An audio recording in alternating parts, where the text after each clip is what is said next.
Yeah, it's Brexit and the euro clearing again, because last week the European Parliament approved an amendment to the so-called Market Infrastructure Regulation, or EMIR.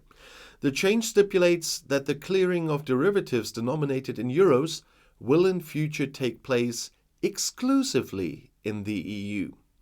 London currently dominates the market for clearing euro-denominated derivatives. This is because the British Financial Markets Authority, the FCA, is considered one of the strictest in the world, and this has led to many European banks and other financial institutions choosing to clear in London. But the European Union sees London's dominance as a security risk. In the event of a crisis, this could result in the EU economy being cut off from financial markets in London, for example. And even after Brexit, the clearing of certain financial transactions takes place almost exclusively in London. And the European Parliament now wants to change that and give the Commission a strict direction here. In future, supervision of the clearing of derivatives denominated in euros, that's the so-called euro clearing, will take place exclusively in the EU and be harmonized there. This is intended to ensure that euro clearing by so-called central counterparties will no longer be carried out in London as before, but primarily in the EU. The European Parliament's Economic Committee passed the corresponding amendment to the EU Market Structure Regulation EMIR with a large majority last week.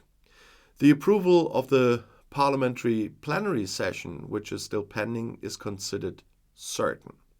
The parliamentarians want to start negotiations with the member states about the proposed law before Christmas so that the amendment can be completed in time for the European elections in the spring. The Council has a say in that, of course. Central counterparties act as financial market infrastructures and come between the original counterparties in a financial market transaction. And they assume the risk of default for both parties involved and thus contribute to the risk management of financial market participants. And their function is to pool and limit default risks. Supervision is intended to ensure that central counterparties carry out this function effectively. The change to EMIR is intended to help ensure that euro clearing is more concentrated in the EU in the future. And this is intended to increase the security of the EU financial system and, of course, strengthen the EU economy. As I said, the amendment to EMIR still needs to be approved by the European Council, but if this happens, it is expected to come into force from early 2025. The change to EMIR is expected to result in a relocation of business from London to the EU. And this becomes a competitive advantage for clearing houses in the EU, such as Eurex in Frankfurt and Euronext in Amsterdam. The change in EMIR will also result in higher costs for financial institutions providing clearing services in the EU. This is because the EU Financial Markets Authority, EBA, has stricter requirements for clearing houses than the FCA. And overall, the change to EMIR is an important step for the EU to strengthen its financial markets and increase the security of the euro monetary system. The British financial sector could face several negative consequences if all euro clearing has to be done in the EU. There might be a loss of jobs and revenue, or probably will be. London is a global center for euro clearing, and a move to the EU would likely result in the loss of thousands of jobs in the UK. The UK financial sector also generates billions of pounds in revenue from euro clearing, and this would also be lost if clearing is moved to the EU, also from British GDP, by the way. And London is a leading global financial center, and its ability to clear euros is a key factor in its competitiveness.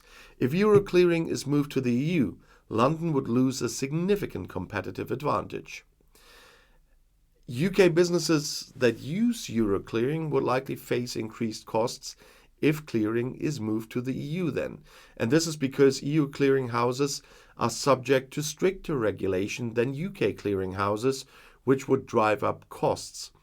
And in addition to these economic consequences, a move to EU-only euro clearing could also have negative consequences for the UK's financial stability. This is because the UK financial sector is heavily interconnected with the EU financial sector, and a move to EU-only clearing could disrupt these links and make the UK financial system more vulnerable to shocks. And overall, the negative consequences for the British financial sector of a move to EU-only euro clearing would be quite significant. But the Conservatives in government are unlikely to just accept that, because the Conservative government in Great Britain appears exhausted and lacking in ideas, and competent political personnel are lacking in almost every position. In 5 recent opinion polls, support for Conservatives fell to between 25 and 28%, while Labour reached between 42 and 44%. In terms of personal popularity, Prime Minister Rishi Sunak is 22 points behind Labour leader Keir Starmer. This is despite the fact that Sunak approved tax cuts worth £9 billion and some more election gifts last week. At a party conference in September, Sunak tried to breathe new life into his government. But shortly afterwards, he was forced to announce another restart. His Home Secretary, Suella Braverman, had apparently supported right-wing extremist protests against the Palestine demonstrations and fueled social tension in the country with her polarizing language. And a high point in political theatre life came when he appointed former Prime Minister David Cameron as Foreign Secretary. And this juicy implication was that no incumbent Tory MP seemed good enough to fill the job. The reason for the disorientation is obvious. British conservatism collapses in government. The Liberal wing was pruned by Boris Johnson when it rebelled against hard Brexit. And meanwhile, all pressing problems remain unsolved. Healthcare waiting lists are longer than ever before, and on average, there are 7.75 patients per free space in the hospital.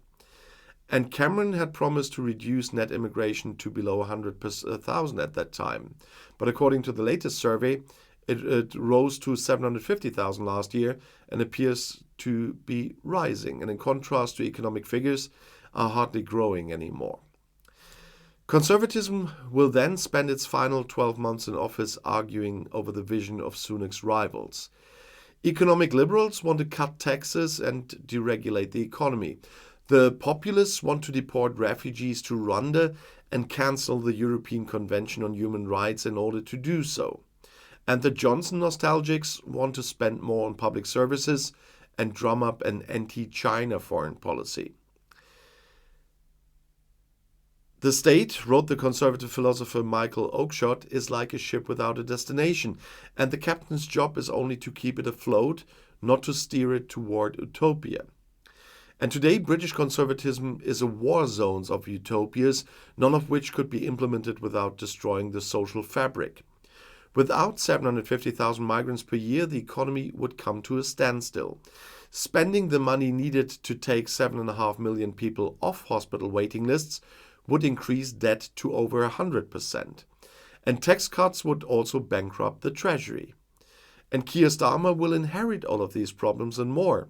He meets a city population hungry for change and a young generation that only approaches politics with cynicism.